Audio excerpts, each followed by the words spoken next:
Okay. Thanks brother. கிறிஸ்து இயேசுக்குள் பிரியமான அன்பு சகோதர சகோதரிகளே, அனைவருக்கும் அன்பின் வாழ்த்துக்கள்.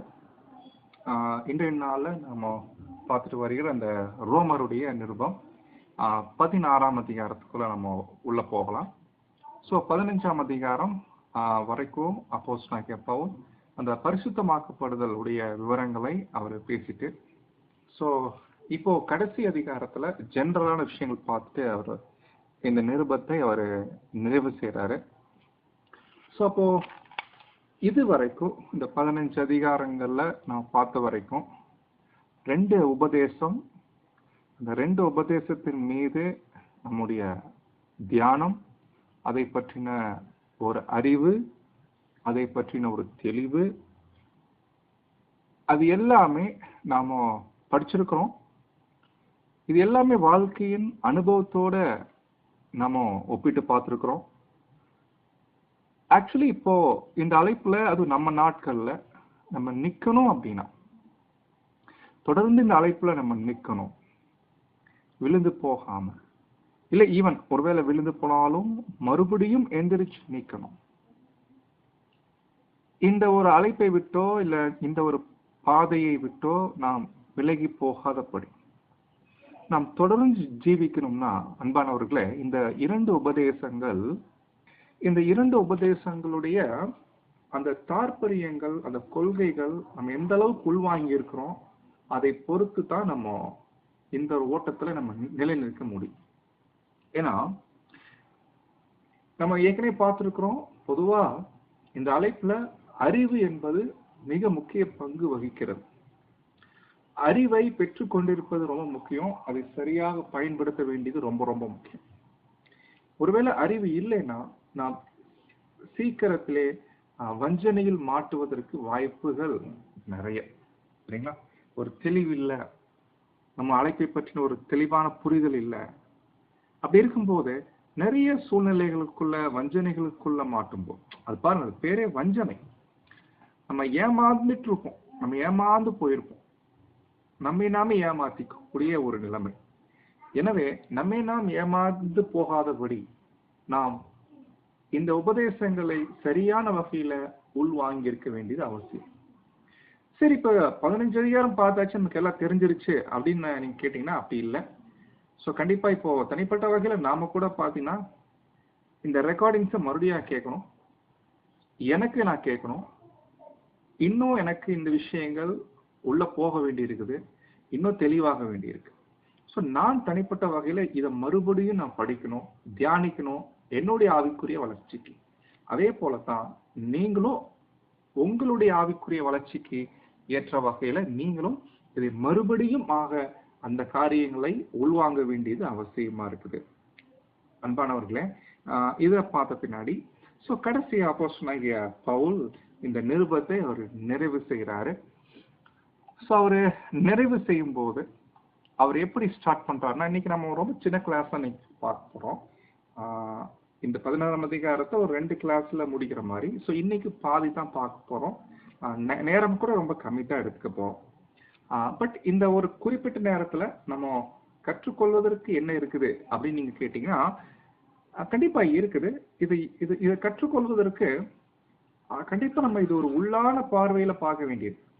அப்பதான் நமக்கு இது எந்த அளவுக்கு ஆதிகால சபை, அதாவது அந்த காலத்துல அப்போஸ்தலர்கள்லாம் இருக்கக்கூடிய நாட்கள், சபையார் மத்தியில எப்படிப்பட்ட ஒரு ஏற்பாடுகள், எப்படிப்பட்ட சூழ்நிலைகள், எப்படி அவங்களுக்குள்ள இருந்துட்ட ஒரு ஒற்றுமை, அவங்களுக்குள்ள இருந்துட்ட அந்த பிணைப்புகள், அப்ப இதெல்லாம் பார்க்கும்போது நமக்கு ரொம்ப ஆச்சரியமா இருக்கு. பட் அது நம்ம நாட்கள்ல அது பார்க்கறது ரொம்ப ரொம்ப அது ரொம்ப அரிதாக காணப்படுகிறது. ஸோ அப்ப பாத்தீங்கன்னா இந்த 16ஆம் அதிகாரத்துக்குள்ள போகும்போது பவுல் அங்க என்ன பண்றாருன்னா, ரோம் சபைக்கு சொல்லும் போது, கண்டிப்பா ரோம் எக்லீசியால மெம்பர்ஸ் நிறைய பேர் இருந்திருப்பாங்க. ஸோ மெம்பர்ஸ் நிறைய பேர் இருந்துட்டாலும் நீங்க நல்லா கவனிச்சீங்கன்னா, பொதுவா ஒரு எக்லீசியால ஒரு 100 பேர் இருக்கிறாங்கன்னா, அந்த 100 பேர்ல ஒரு 25 பேர் பரிசுத்தவான்களா இருப்பாங்க, 75 பேர் விசுவாசிகளா இருப்பான். அப்போ அந்த 25 பேர் பரிசுத்தவான்கள். இது ஏன் அப்படி டிஃபரன்ஷியேட் பண்ணி காமிக்கிறீங்க நீங்க கேட்டா காரணம் இருக்கு. பைபிள்லயே அந்த மாதிரி டிஃபரன்ஷியேட் பண்ணிக்கிறாங்க. பைபிளை பார்த்தீங்கன்னா விசுவாச வீட்டார் என்பது யாரெல்லாம் இந்த மகா பரிசுத்தமான விசுவாசத்துக்குள்ள வந்திருக்கிறாங்களோ அவங்க எல்லாருமே விசுவாச வீட்டார். அவங்க எல்லாருமே பாத்தீங்கன்னா கர்த்தர் இயேசுடைய ரத்தத்தின் மேல விசுவாசம் வைத்தவர், பாவ மன்னிப்பு வாங்கியிருக்காங்க. ஆனா அதே நேரத்துல அன்பானவர்களே, பரிசுத்தவான்கள் என்ற ஒரு நிலை வருது அப்படின்னா, அந்த பரிசுத்தவான்கள் அப்படின்ற ஒரு நிலைமைக்கு யார் வராங்கன்னா, யாரெல்லாம் விசுவாசிகளா இருக்கிறாங்களோ, நாங்க இல்லைங்க நாங்க விசுவாசத்திலே இருக்கிறோங்க அப்படியே இருக்கிறோங்கன்னா அது ஒரு நிலைப்பாடு. ஆனா இல்ல, தேவனுடைய இரக்கங்களை முன்னிட்டு பார்க்கும்போது நான் வெறுமனே விசுவாசியா இருந்தா மட்டும் பார்த்தாது, நான் இதற்கு அடுத்த ஒரு நிலைக்கு போகணும். அதுதான் பலி செலுத்தக்கூடிய ஒரு நிலை. அப்ப பலி செலுத்தக்கூடிய நிலைமைக்கு போகிற அந்த ஒரு நிலைமைக்கு வர்றவங்க தான் பரிசுத்தவான்கள் என்று நாம பைபிள்ல பார்க்கணும். அப்போ ஒரு தோராயமா ஒரு 100 பேர் இருக்கிறாங்க, 25 பேர் பரிசுத்தவான்கள் அப்படின்னா, ஒரு 75 பேர் விசுவாசிகள் அப்படின்னா, நான் ஏன் இந்த ஒரு கணக்கு நான் சொல்றேன்னு நீங்க புரிஞ்சுக்க நான் நம்புறேன். ஏன்னா அழைக்கப்பட்டவர்கள் அநேகர், தெரிந்து கொள்ளப்பட்டவர்களோ சிலர். அதன் அடிப்படையில 100ல 75 மெம்பர்ஸ் அழைக்கப்பட்டிருப்பாங்க விசுவாசிகள். ஆனா 25 பேர் தான் பரிசுத்தவாங்க. இப்ப இந்த 25 பேர் பரிசுத்தவான்கள். 25 பேரும் தங்களை பலியாக ஒப்பு கொடுத்திருக்கிறாங்க. ஆனா நல்லா கவனிச்சீங்கன்னா இந்த 25 பேர்லுமே பேர் சொல்லக்கூடிய, முகம் தெரியக்கூடிய ஒருவேளை நபர்கள் எடுத்துட்டோம்னா அந்த 25ல ஒரு 5 பேர் இருப்பாங்க. 5 பேர். இந்த 5 பேர் தான் பரிச்சயமா தெரியும், 5 பேர் தான் பார்த்திருக்க வாய்ப்பு இருக்குது. அப்ப என்ன ரீசனா இருக்கும் கேட்டா, பொதுவா பரிசுத்தவான்கள் மத்தியில சகோதர சகோதரியில 25 பேர் பரிசுத்தவான்கள், 25 பேருமே சபை, அவங்க சபை தான். ஆனா அதுல ஒரு 5 பேர் நம்ம ஏன் பிரிக்கிறோம் அப்படின்னா, பாருங்க, ஆக்சுவலி 25 பேருமே பலி செலுத்த வந்திருக்கிறாங்க. ஆனா அதுல 5 பேர் எப்படி இருப்பாங்கன்னா, தங்களையும் பலி செலுத்திக்கிட்டு மற்ற இருக்கக்கூடிய 20 பேருக்காகவும் அவங்க என்ன பண்ணுவாங்கன்னா, ஒரு உடன் வேலையாட்களாக அல்லது உதவி செய்கிறவராக அவர் காணப்படுவாரு.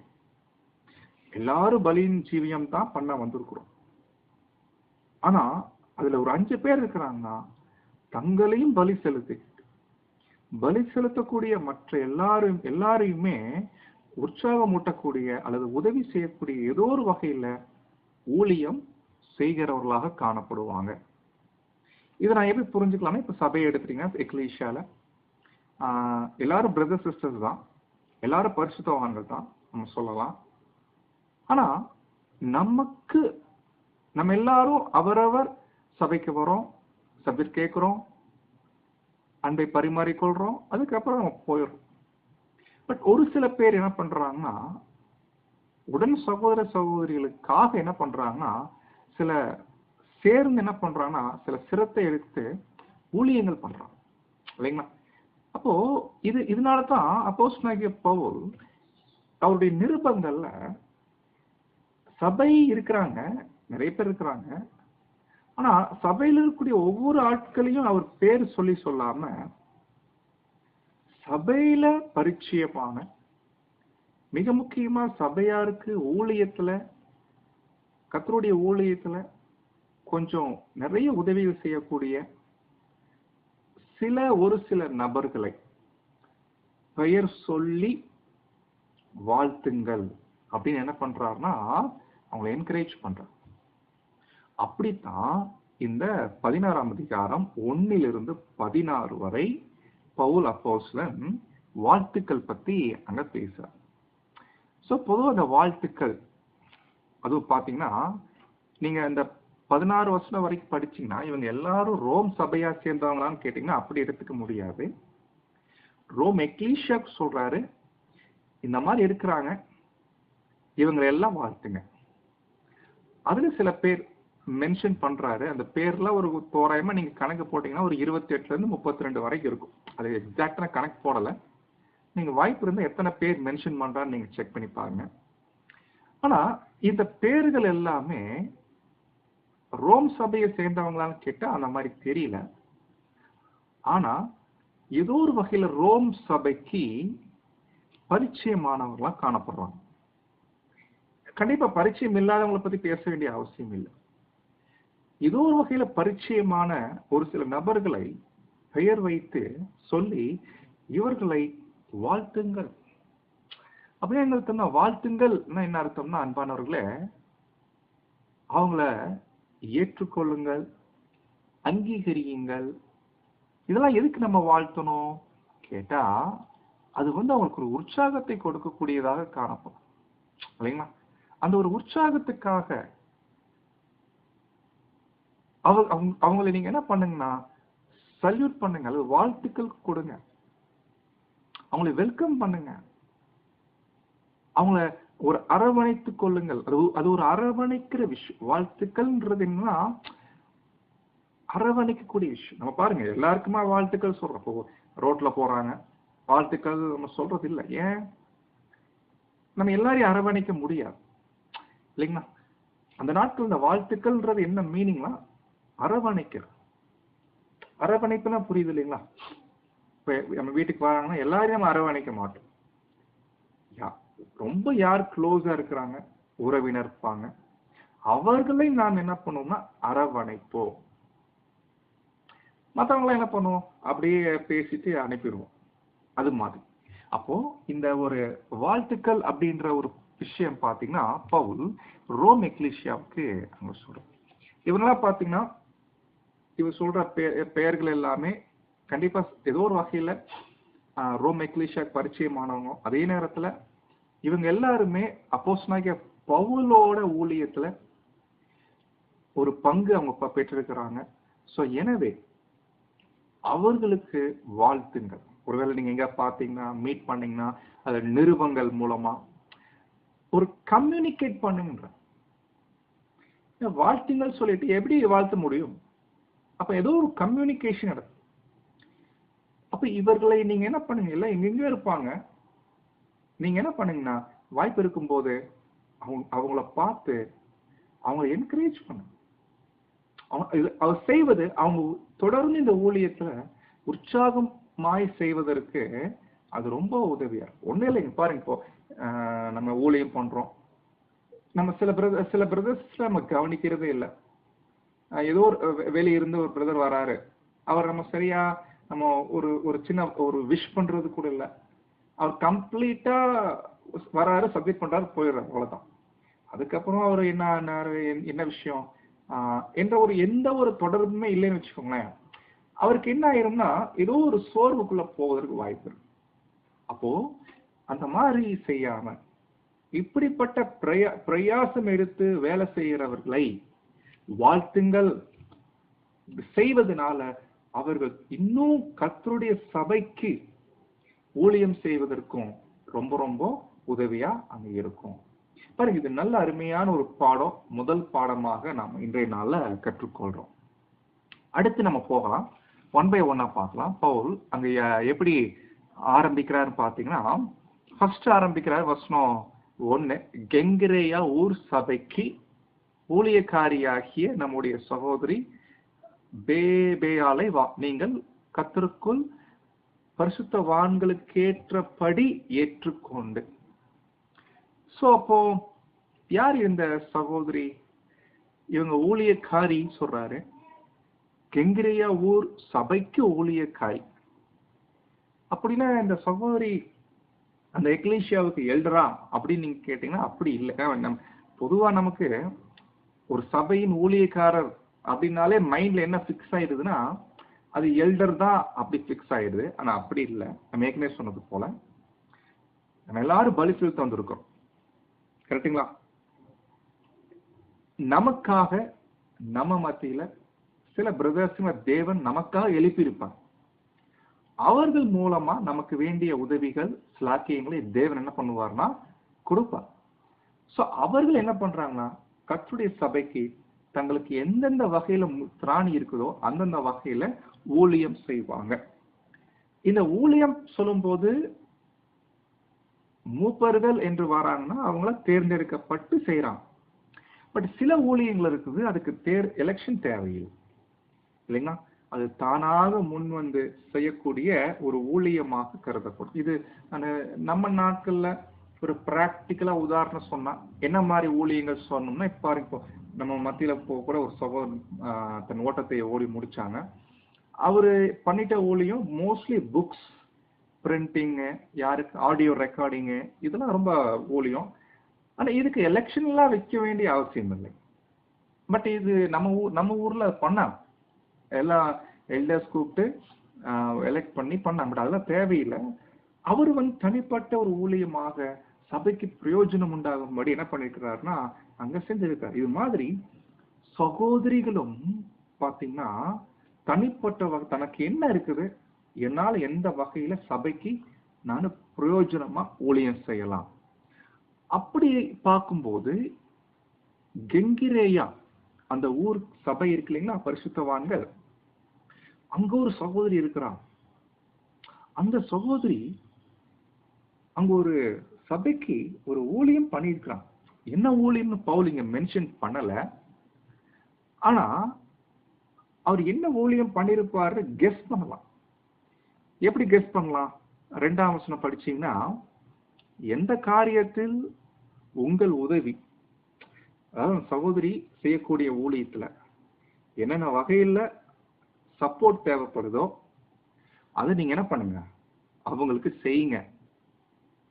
எனவே நான் அவளை உங்களிடத்தில் ஒப்புவிக்கிறேன்.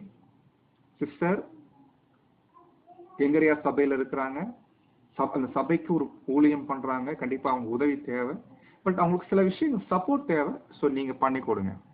ஏன்னா அவள் அநேகருக்கும் எனக்கும் கூட ஆதரவாயிருந்தவள். அப்ப எந்த வகையில இவங்க ஊழியம் பண்ணிருப்பாங்க? ஒருவேளை இதை குறிச்சு ரீபிரிண்ட்ல ஒரு ஆர்டிக்கல பிரதர் பேசுறாரு, ஒரு பாயிண்ட் கொடுக்குறாரு. என்ன கொடுக்குறாரு கேட்டீங்கன்னா,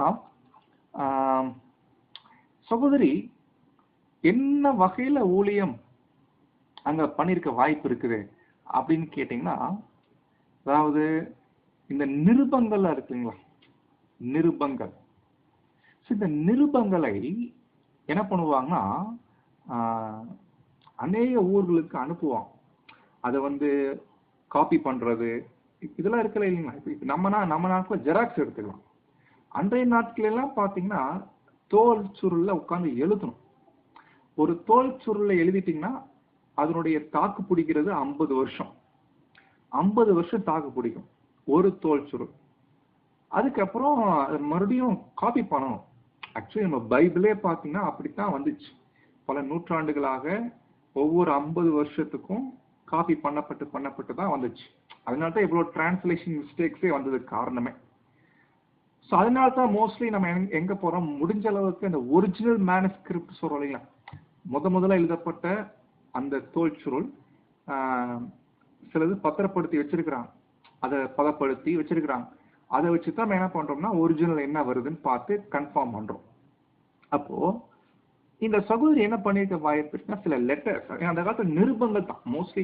நம்ம தேவன் வந்து நமக்கு புதிய ஏற்பாட்டுல இவ்வளவுதான் நிருபம் கொடுத்துருக்கிறார். ஆனா இதுதான் பண்ணிருப்பாங்களான்னு கேட்டா இல்ல, கண்டிப்பா சின்ன சின்ன லெட்டர்ஸ் இருக்கும். அப்போ அந்த சபைக்கு வேண்டிய லெட்டர்ஸ் ஒவ்வொருவருக்கும், ஒவ்வொரு சகோதரிகளுக்கும் ஏதோ ஒரு வகையில இந்த மாதிரி ஊழியம் பண்ணிருப்பாங்க. அதை கொண்டு போறது, அப்ப கொண்டு போறதுக்கு சில பிரதர்ஸின் சப்போர்ட் தேவை. அப்போ ஒரு வண்டி பிடிக்கிறது, ஏதாவது ஒரு சப்போர்ட் தேவை இல்லைங்களா. அதனால சொல்றாரு, அந்த சகோதரிக்கு என்னென்ன வகையில சப்போர்ட் இருக்குதோ நீங்க என்ன பண்ணுங்க, கர்த்தருக்குள் பரிசுத்தவான்களுக்கு ஏற்றபடி நீங்க ஏற்றுக்கொண்டு அவங்களுக்கு நீங்க உதவி செய்யுங்க அப்படின்னு என்ன பண்றாருன்னா, முதல்ல இந்த சகோதரியை பத்தி அங்க சொல்லிடுறாரு. இப்ப பாருங்க அன்பானவர்களே, நல்ல அருமையான பாயிண்ட். சபைக்கு ஊழியம் செய்யறதுல நிறைய இருக்குங்க. நமக்கு தெரிஞ்சதெல்லாம் அந்த எலெக்ஷன் வச்சு அந்த எலெக்ஷன் நாள் தேர்ந்தெடுக்கப்பட்டு ஊழியம் பண்றாங்க இல்லைங்களா, அந்த ஊழியங்கள் தான் நமக்கு அதிகமா தெரியும். பட் சில ஊழியங்கள் இருக்குது அதுக்கு எலெக்ஷன் தேவையில்லை. ஆனா அந்த ஊழியத்தை ஒருவேளை பண்றதுக்கு எனக்கு திராணி இருக்கு.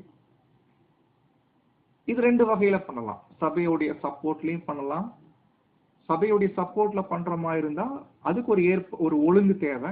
அந்த ஒழுங்கின் படி பண்ணலாம். இண்டிவிஜுவலா பண்றது இருக்குது. இண்டிவிஜுவல் அப்படின்னா என்னுடைய கை காசை நான் போடுறேன் இல்லைங்களா, என்னுடைய உழைப்பு தான், ஆனா அது சபைக்கு பிரயோஜனம். ஸோ அதுக்கு பாத்தீங்கன்னா எந்த ஒரு எலெக்ஷன் தேவையில்லை. ஸோ இப்படித்தான் பண்றது. ஒவ்வொரு சகோதரர்களுக்கும் யாருக்கு அந்த வரம் இருக்குதோ அது செய்யலாம்.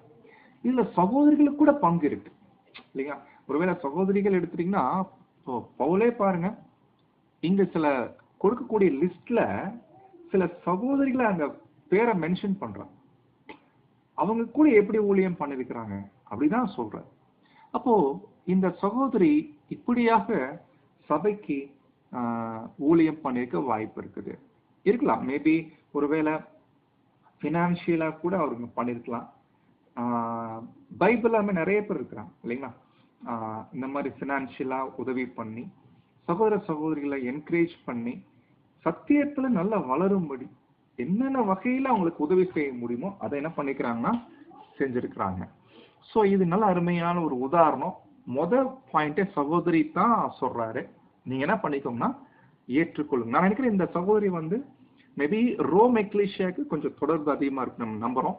ஸோ எனவே நீங்க என்ன பண்ணுங்கன்னா கர்த்தருக்குள் பரிசுத்தவான்களுக்கு ஏற்றபடி ஏற்றுக்கொள்ளுங்கள். அடுத்த பாயிண்ட்டுக்கு வராரு. ஒரு ஃபேமிலி, ஆக்கிலா பிரிஸ்கிலா இல்லைங்களா, பிரிஸ்கிலா ஆக்கிலா. ஸோ இவங்களை பத்தி நம்ம நிறைய முறை படிச்சிருக்கிறோம். இவங்களுடைய விஷயங்கள் பார்க்கும்போது சகோதரிகளே, இவங்களுடைய விஷயங்களை பார்க்கும்போது ஆக்கிலா பிரிஸ்கிலா பத்தி பவுல் என்ன சொல்றாருன்னா, கிறிஸ்து இயேசுவுக்குள் என் உடன் வேலையாட்களாகிய பிரிஸ்கிலாவையும் ஆக்கிலாவையும் வாழ்த்துங்கள். சோ இது என்ன விஷயம்? அப்போ யார் இவங்க அப்படின்னு நீங்க கேட்டீங்கன்னா, நமக்கு எல்லாருக்கும் தெரியும் ஆக்கிலா அப்படின்னா பிரதரு, அவங்க ஒய்ஃப் பிரிஸ்கிலா. ஆக்கிலா பிரதரு, பிரிஸ்கிலா சிஸ்டரு, கணவன் மனைவி. இவங்க யூதன் தான். ஆக்சுவலி இவங்க பத்தி நம்ம தெரிஞ்சுக்கணும்னா அப்போஸ்தலர் நடபடிகள் 18ஆம் அதிகாரத்துல படிச்சீங்கன்னா தெரியும். ஆக்சுவலி இவங்க கூட பாத்தீங்கன்னா அநேக சகோதரிகளுக்கு ஊழியம் பண்ணிருக்கிறாங்க. மிக முக்கியமா சுவிசேஷ ஊழியம் குடும்பமா பண்ணிருக்காங்க. இது ரொம்ப முக்கியமான பாயிண்ட். சுவிசேஷ ஊழியம் பத்தி பிரதர் சொல்லும் போது ரெண்டு வகையில பண்ணலாம். சபை சார்பா பண்ணலாம், சபையினரால் தேர்ந்தெடுக்கப்பட்டு சபையுடைய சப்போர்ட்ல பண்றது சுவிசேஷ ஊழியம். நம்ம பண்றோம் இல்லைங்களா. இப்ப நம்ம எல்லாம் இப்ப எக்லீசியாவை சேர்ந்து ஒரு அமௌண்ட் கலெக்ட் பண்ணி ட்ராக்ஸ் அடிச்சு சபையா சேர்ந்து ஒரு அறுவடை ஆரம்பிக்கிறோம் இல்லைங்களா. இது சபை சார்பா பண்ற ஊழியம். அதை கண்டிப்பா ஒரு சகோதரனை எலெக்ட் பண்ணணும். ஆனா இதே சுவிசேஷ ஊழியத்தை இண்டிவிஜுவலா பண்ணலாம். ஸோ அதுக்கு எலெக்ஷன் தேவையில்லை. அந்த மாதிரி தான் இந்த ஆக்கிலா பிரிஸ்கிலா பண்ணிருக்கிறாங்க. அவங்க ஆக்சுவலி பாத்தீங்கன்னா இவங்க என்ன வேலை பண்ணிட்டு இருந்திருக்கிறாங்கன்னு கேட்டீங்கன்னா, நீங்க அப்போஸ்தலர் நடபடிகள் 18ஆம் அதிகாரம் படிச்சீங்கன்னா அவங்களும் கூடாரம் செய்யக்கூடிய வேலை தான் பண்ணிட்டு இருந்திருக்கிறாங்க. அப்ப கூடாரம் வேலை செய்யக்கூடியதான் பண்ணிட்டு இருக்கும்போது பவுல வராரு, அவருக்கு இந்த வேலை தெரியும், என்ன பண்ணிடுறாருன்னு கூட ஜாயின் பண்ணிருக்கிறார். அப்ப பாருங்க அது எப்படி நடந்திருக்குன்னு நினைச்சு பாருங்க. பவுலுக்கு கூடாரம் பண்ண தெரியும். இப்போ அவர் நிரந்தரமா ஒரு இடத்துல இருந்து பண்ண முடியாது. ஏன்னா ஊழியத்து நிமித்தமா போயிட்டு இருக்கிறார். எங்க போறாரோ அங்க எங்க வேலை கிடைக்குதோ அங்க பார்க் பண்ணுவார். இப்ப நம்ம நாட்கள்லாம் பாத்தீங்கன்னா ஒரு வித எலக்ட்ரிஷியன் வேலை பார்க்கறாருன்னா எந்த ஊர்ல பார்க்கறாரோ அங்கதான் அந்த கான்டாக்ட் இருக்கும், தொடர்பு இருக்கும். அப்பதான் அந்த வேலையை அப்படியே கொஞ்சம் கொஞ்சமா கொண்டு போக முடியும். இவர் ஊரா போயிட்டு இருந்தாருன்னா புதுசா கான்டாக்ட் பிடிக்கணும், அது கொஞ்சம் ஸ்ட்ரகிள் இருக்குமா இல்லைங்களா? பிராக்டிக்கலா நீங்க பாத்தீங்கன்னா இதுதான் உண்மை. அப்ப என்ன பண்ணிடுறாங்க, சில இடங்கள்ல வேலை செட் ஆக மாட்டேன்றாங்க. ஆனா போற இடத்துல எல்லாம் ஒரு நல்ல சப்போர்ட் இருக்கிற மாதிரி இருந்தா எப்படி இருக்கும்? அது போலத்தான் பவுல், அவருக்கு அந்த வேலை தெரியும். ஆனா இப்ப ஒரு இடத்துக்கு போறாரு, அங்க அவர் இண்டிவிஜுவலா பண்ணல. ஏன்னா இண்டிவிஜுவலா பண்ணி கூடாரம் பண்றதுக்கு அது செட் போட்டு அதுக்கு சில திங்ஸ் எல்லாம் வாங்கி அதுக்கு ஒரு சிரமம் இருக்குமா இல்லைங்களா? ஆனா அந்த நேரத்துல பவுல என்ன பண்ணிக்கிறாங்க, பிரதர் நம்ம இந்த வேலை தான் பாக்குறோம், நீங்க பேசாம நம்மகிட்ட என்ன பண்ணிக்கோங்க, சேர்ந்து ஜாயின் பண்ணிக்கோங்க. அப்ப ஜாயின் பண்ணி என்ன பண்ணுங்க, நம்ம நீங்க ஊழியம் பண்ணுன்றது, நீங்க உங்களுக்கு என்ன வாய்ப்பு வருதோ நீங்க வேலை செய்யுங்க அப்படின்னு என்ன பண்ணிக்கிறாங்கன்னா ஒரு பெரிய உதவி பண்ணிருக்கிறாங்க. அதாவது பவுல் சொல்றாரு, எனக்கு என் உடன் வேலையாட்கள் இல்லைங்க, என் உடன் வேலையாட்கள். அப்போ பாருங்க, ஆல்ரெடி இவங்க ரெண்டு ஃபேமிலியா இருக்கிறவங்க சுவிசேஷ ஊழியம் தான் பண்றாங்க, பவுலும் அந்த வேலை தான் பண்றாங்க. அப்போ இந்த ஊழியத்துல இன்னும் பாத்தீங்கன்னா ரொம்ப பேர் உதவியா அங்க இருப்பாரு. அப்போ இவங்க நோக்கம் எல்லாம் ஊழியம் நடைபெறணும். அதுக்காக அப்போஸ்தலனாகிய பவுல் நம்ம ஊருக்கு வந்திருக்கிறாரு. இப்போ இவருக்கு நம்ம என்ன பண்ணணும், கொஞ்சம் சப்போர்ட் பண்றதுக்காக அந்த வேலையில ஜாயின் பண்ணிக்கலாம். சோ அப்போ இப்படித்தான் பவுல் என்ன பண்றாருன்னா அங்க ஆக்கிலா பிரிஸ்கிலா கூட சேர்ந்து அந்த வேலைகள்லாம் அங்க பண்றாங்க. சோ அவங்கள வாழ்த்துங்கன்றாரு. கண்டிப்பா ரோம் எக்லீசியாவுக்கு வரைக்கும் தெரிஞ்சிருக்கு. ஏன்னா இவங்கள கொரிந்து எக்லீசியா, இந்த பிரிஸ்கிலா ஆக்கிலா கொரிந்து பட்டணத்தை சேர்ந்தவங்க. அங்கிருந்து இங்க ரோம் வரைக்கும் தெரிஞ்சிருக்குன்னா பாருங்க இப்ப எந்த அளவுக்கு அவங்க அநேகருக்கு சுவிசேஷம் அறிவிச்சிருப்பாங்க. இது ஒரு ஃபேமிலி. இதெல்லாம் ரொம்ப அருமையா பாயிண்ட், நீங்க நல்லா யோசிக்கணும். இது மாதிரி நம்ம இந்த லிஸ்ட்ல வர மாதிரி நம்ம நாட்கள்ல நம்முடைய பேர் வருமா, குடும்பமா, சகோதரிகள் பேரு? நம்ம நாட்கள் பாத்தீங்கன்னா சகோதரிகள் பேர் வருது. எப்படி வருதுன்னா அந்த டிரான்ஸ்லேஷன் ஒர்க் இல்லைங்களா, மோஸ்ட்லி டிரான்ஸ்லேஷன் ஒர்க் வரும். இந்த மாதிரி விஷயங்கள் அதிகமா வரும். ஆனா அன்றைய நாட்டுல ஸ்திரீகள் சகோதரிகள் எந்த வகையில எல்லாம் ஊழியம் பண்ணிருக்கிறாங்கப்பா. அநேக இடங்கள்ல பிரபலமா இருந்திருக்கிறாங்க, அவங்களுடைய பரிச்சயம் இருந்திருக்குப்பா. அடுத்து சொல்லும் போது ஆக்கிலா பிரிஸ்கிலா பத்தி சொல்றாரு, அவர்கள் என் பிராணனுக்காக தங்கள் கழுத்தை கொடுத்தவர்கள். ரொம்ப ஆச்சரியமான விஷயம் தான் பாருங்க. உயிரையே கொடுக்கிற அளவுக்கு என்ன பண்ணிருக்கிறாங்கன்னா பவுல எஸ்கேப் பண்ணும், பவுல காப்பாற்றணும். சோ அதுக்காக தங்கள் ஜீவனே போனாலும் பரவாயில்ல, அந்த அளவுக்கு ரிஸ்க் எடுத்திருக்கிறாங்க. அவர்களை பற்றி நான் மாத்திரமல்ல, புறஜாதியாரில் உண்டான சபையார் எல்லாரும் நன்றி அறிதல் உள்ளவர்களாயிருக்கிறார்கள். பாருங்க, அந்த காலத்துல ஒரு ஃபேமிலி, கணவன் மனைவி, நான் நினைக்கிறேன் குழந்தைகள் இல்லை. ஆனா பாருங்க, குழந்தைகள் இல்லைன்னு சொல்லி வருத்தப்படல. அதே போல பழைய ஏற்பாடு காலம் மாதிரி பிரிஸ்கிலா வந்து குழந்தைக்காக தேவன்கிட்ட போய் என்னங்க போயிட்டு உபவாசம் பண்ணி அழுது அப்படிலாம் கேட்கல. ஏன்னா அந்த காலத்துல குழந்தைகள் பாக்கியம் இல்லைன்னா கஷ்டம். ஏன், என்ன காரணம்னா குழந்தை பெற்றுக்கொள்ளும் போது என்ன சந்தோஷம் வரும்னா, தங்கள் வம்சத்துல மெஷியா பிறப்பார், என்னுடைய வயிற்றுல மெஷியா பிறப்பார் என்ற அந்த ஒரு ஆர்வம் வாஞ்சை இருக்குமா. அப்போ குழந்தை பாக்கியம் ரொம்ப அற்பமா நினைக்க ஆரம்பிச்சிருவாங்க இல்லைங்களா? சோ அதனால அன்பானவர்களே, இப்படிப்பட்ட ஒரு நிலைமையில தான் பிரிஸ்கிலா இருந்திருக்கிறாங்க. பட் எங்களுக்கு பிள்ளைகள் இருக்கிற மாதிரி வசனங்கள்ல இல்ல. ஒருவேளை இருந்தா அவங்க தெரியல நமக்கு. ஒருவேளை இல்லை அப்படின்னா இவங்க எப்படி பண்ணிருக்கிறாங்கன்னா, தேவன் நமக்கு இந்த ஒரு நிலைமை கொடுத்திருக்கிறாரு. இந்த நிலைமையிலிருந்து நம்ம எப்படி பலி செலுத்தலாம், எப்படி நம்ம பலியாகலாம், எந்த வகையில நம்முடைய வாழ்க்கை பலியாகலாம் அப்படின்னு திங்க் பண்ணி தங்களுக்கு தெரிஞ்ச வேலை இந்த வேலை தான். நம்ம வேலையை விட்டுறலாம் முடிவு பண்ணல. வேலை பார்க்கறேன், நமக்கு தெரிஞ்ச வேலை, கையில் இருக்கிற வேலை இந்த வேலை. இந்த வேலையை பண்ணிட்டு என்ன பண்ணலாம்னா இந்த வேலையை செய்யலாம். அப்படித்தான் முடிவு எடுத்திருக்கிறாங்க. எவ்வளவு ஒரு அருமையான ஒரு உதாரணம் இல்லைங்களா? நல்ல அருமையான விஷயம் மாணவர்களே. அடுத்த பாயிண்ட் 5ஆம் வசனத்துல பாருங்க, அவர்களுடைய வீட்டிலே கூடி வருகிற சபையையும் வாழ்த்துங்கள் அப்படின்னு என்ன அர்த்தம்? ஆக்கிலா பிரிஸ்கிலா இருக்கிறாங்க, அவங்க மெயினா சுவிசேஷ ஊழியத்துல போக்கஸ் பண்றாங்க. ஆனா அந்த வீட்டை கூட கொடுத்துருக்கிறாங்க சபை கூடி வர்றதுக்கு. ஆனா தெரியல அந்த எக்லீஷியாவுடைய எலெக்டட் எல்டர் யாருன்னு பவுல் இங்க மென்ஷன் பண்ண மாதிரி தெரியல.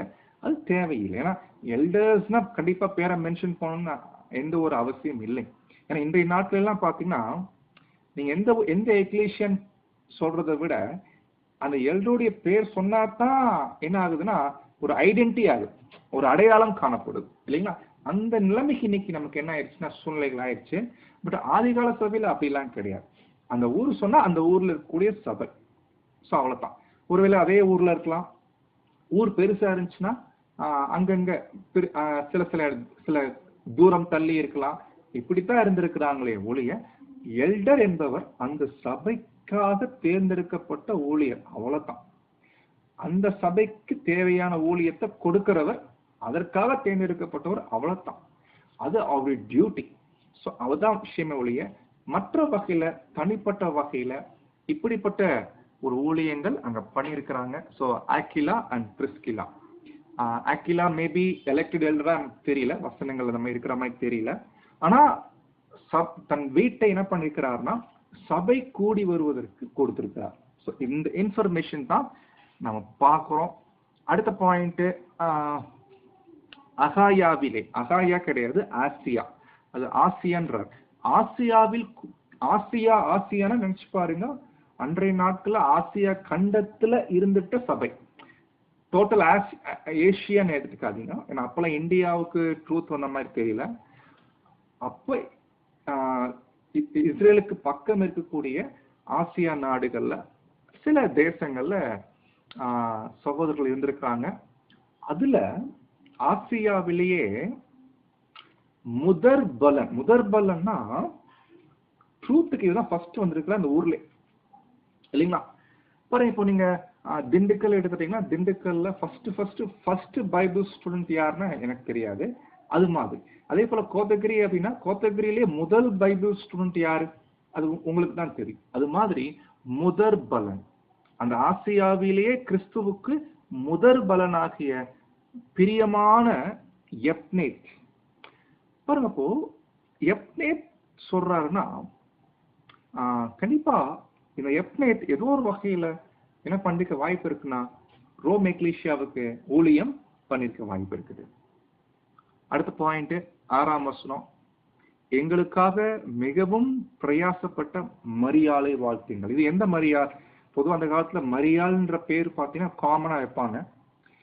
பட் கண்டிப்பா இது எந்த மரியாள் இருக்க வாய்ப்பு இல்லைன்னா இயேசு கிறிஸ்து நாட்டுல வாழ்ந்துட்ட மரியாள் இருக்க வாய்ப்பு இல்லை தான் நம்புறோம்.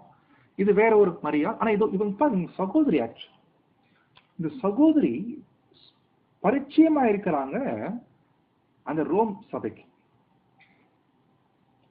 எங்களுக்காக என்ன இருக்கும், நாங்க செய்யக்கூடிய ஊழியத்துல ரொம்ப பிரயாசம் எடுத்திருக்கிறாங்கன்னா எதை மென்ஷன் பண்ணிருப்பாரு நினைக்கிறீங்க?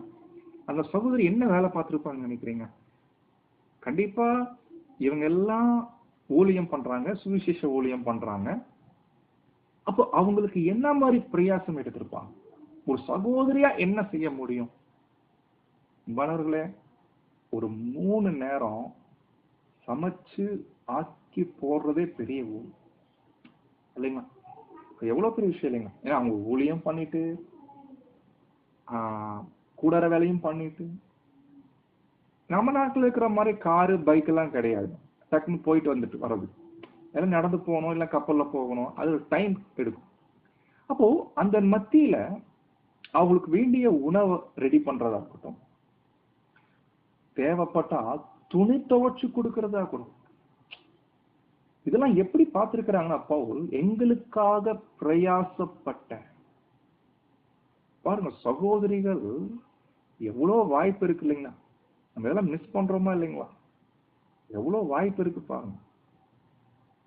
அப்ப நீங்க கேட்கலாம், இதெல்லாம் நம்ம நாட்டுல செட் ஆகுமான்னு கேட்கலாம். இதுக்கு பதில் இல்லை. ஆனா மனசு இருந்தா கண்டிப்பா ஆகும். ஓகே.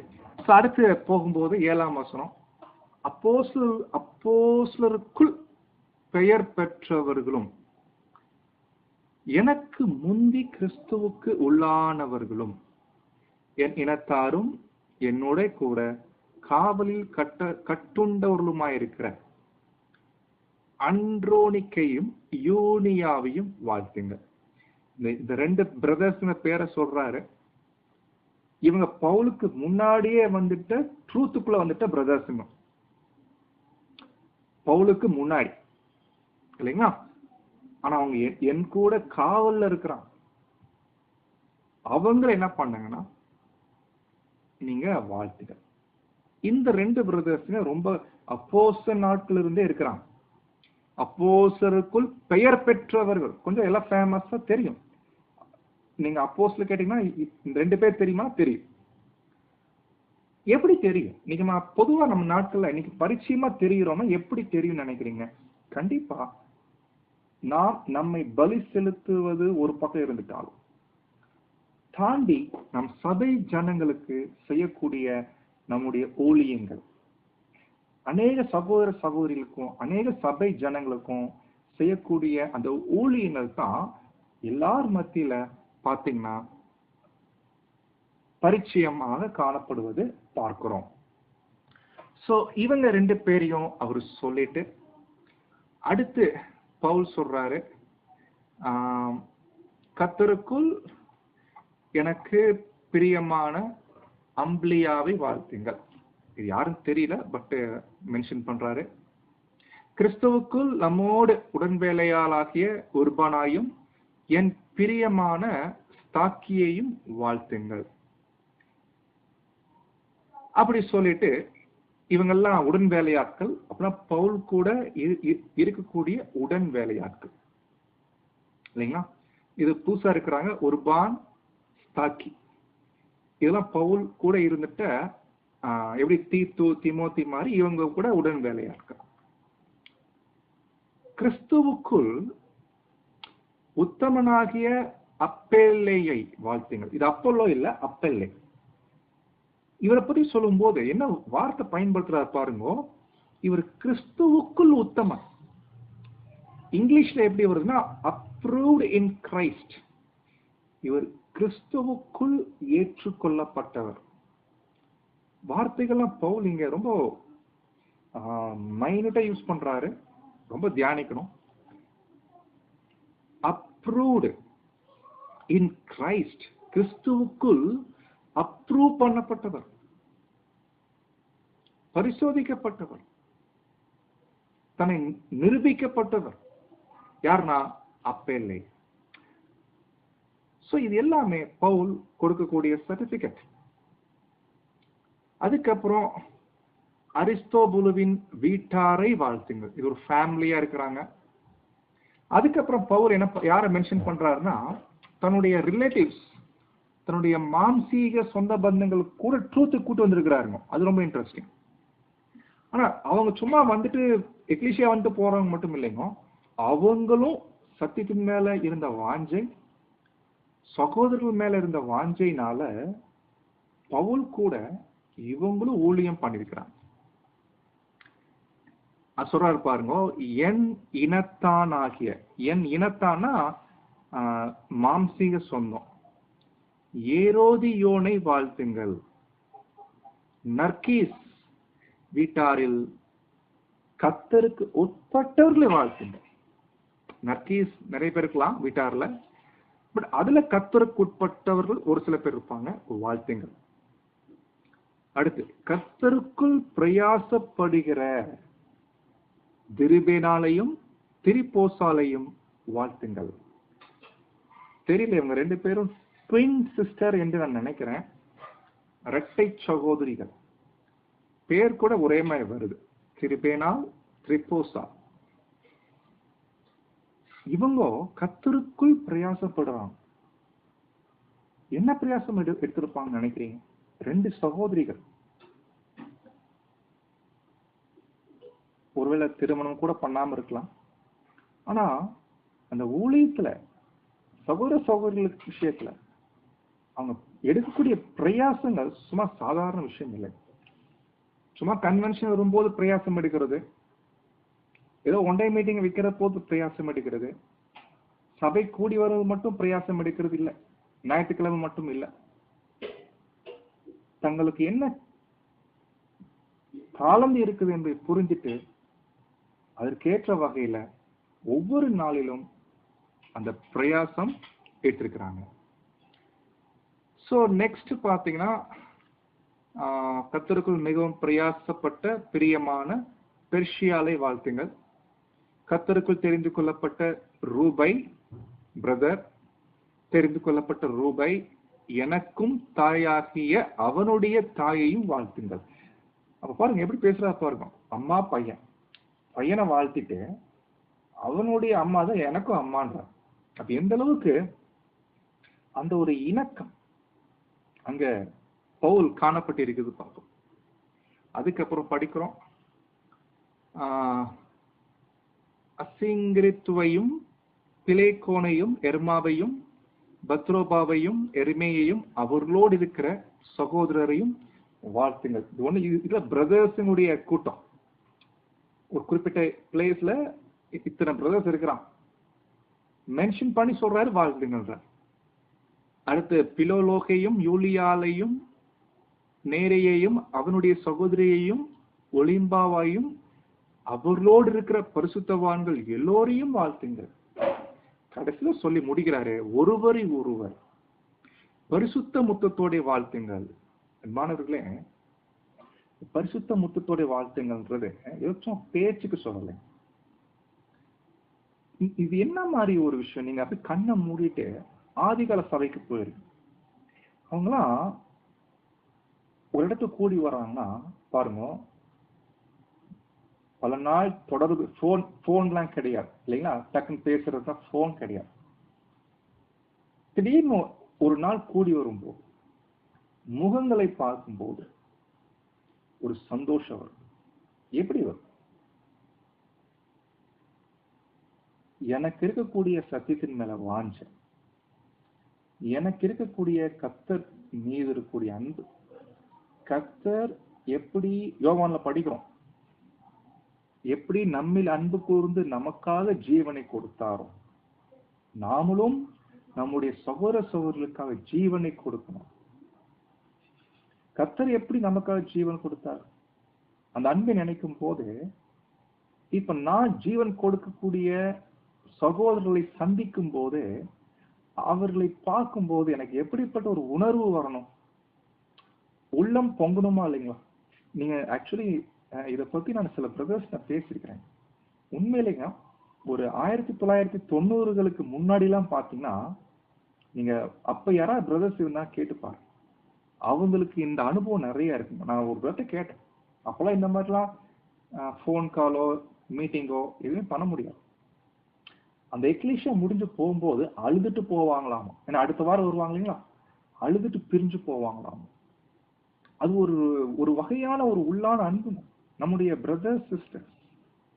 ஆனா இன்னைக்கு நம்முடைய நிலைமை எப்படி இருக்குன்னா, அப்படியே உல்டாவா இருக்கு. பார்த்தாலும் திரும்பி போகிற மாதிரி தான் இருக்கு. அது ஒரு இணக்கம் வர மாட்டேது இல்லைங்களா, ஒரு அந்யோன்யம் வர மாட்டேது இல்லைங்களா. பாருங்க எந்த அளவுக்கு சாத்தான் வேலை பண்ணிக்கிறான்.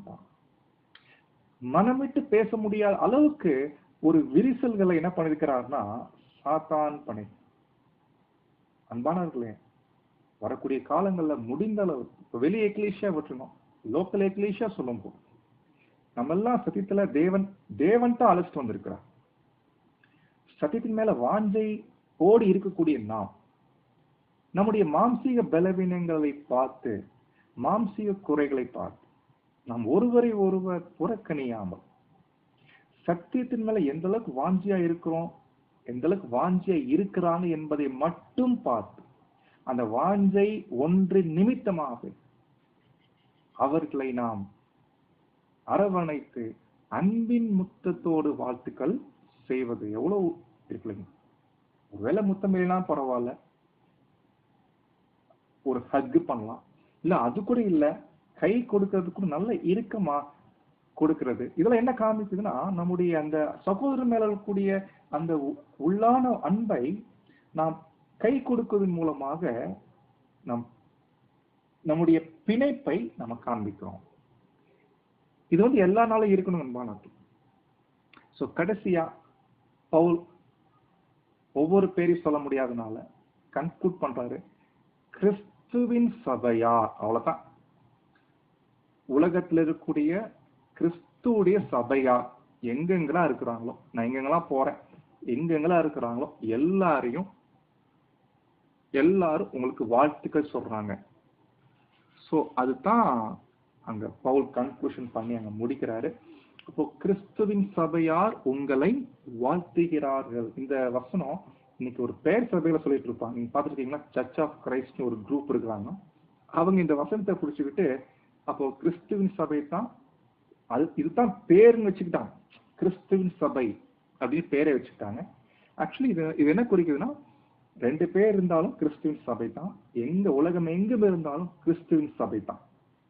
ஆனா இங்க பாத்தீங்கன்னா நல்லா கவனிச்சுன்னா, அவருடைய சபை இவர் சபையெல்லாம் பிரிச்சு பார்க்கல இல்லைங்களா? சோ இவங்கெல்லாம் கிறிஸ்துவின் சபை, தேவன் தெரிந்து கொண்டிருக்கக்கூடிய ஜனங்கள், பரிசுத்தவான்கள்.